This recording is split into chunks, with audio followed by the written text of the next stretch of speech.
That dash cam video helped provide a Bloomfield, New Jersey man's innocence. It's a story we first broke at 7 Online. This 30-year-old faced a number of charges, including eluding police and assault.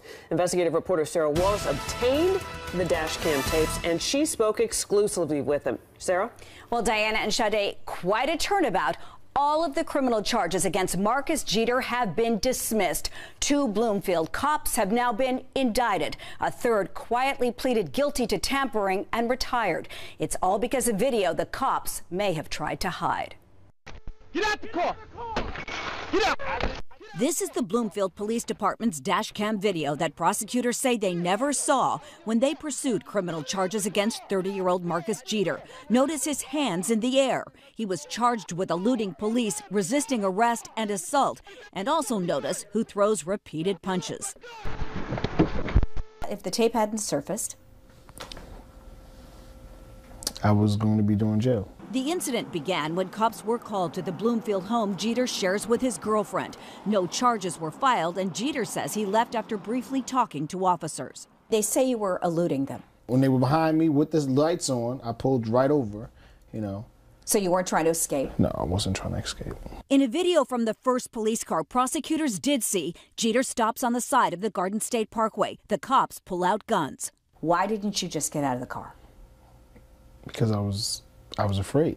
There was a cop on my left with a gun pointed at me, and there was one on my right side with a shotgun pointed. I'm afraid that I might get shot.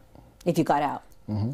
The tape not initially turned over is on the dash of a second police car that comes from the opposite direction, crosses the median into ongoing traffic, and then strikes Jeter's car. There is no mention of that in any police report.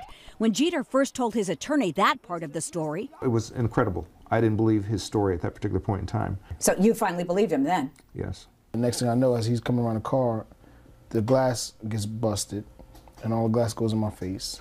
Get out the car! Your hands are up. My hands are up.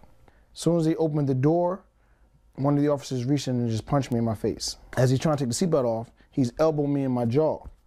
And I'm like, ah, and he's like, stop trying to take my gun. Don't go for my gun! Stop resisting arrest. Stop trying to take my gun. And as he's saying that, I just knew, and I was thinking in the back of my mind, like, okay, this is gonna go wrong. Go for my gun! Get down! Stop resisting! Stop resisting! Why are you trying to take my gun? Get off my gun! And right before when they opened the door about to put me in, the officer hits me in the back of the head again. as soon as prosecutors saw this video, they dismissed all of the charges against Jeter. Interesting to note, an investigation by Bloomfield PD's scandal-plagued Internal Affairs Division had found no wrongdoing by police officers. The blame is with the Bloomfield Police Department not providing that tape. If we hadn't had the tapes in this particular case, an innocent man would be in jail today. I'm sure that if this happened to me, it could happen to a bunch of other people, you know. Scary, right? It's a scary situation.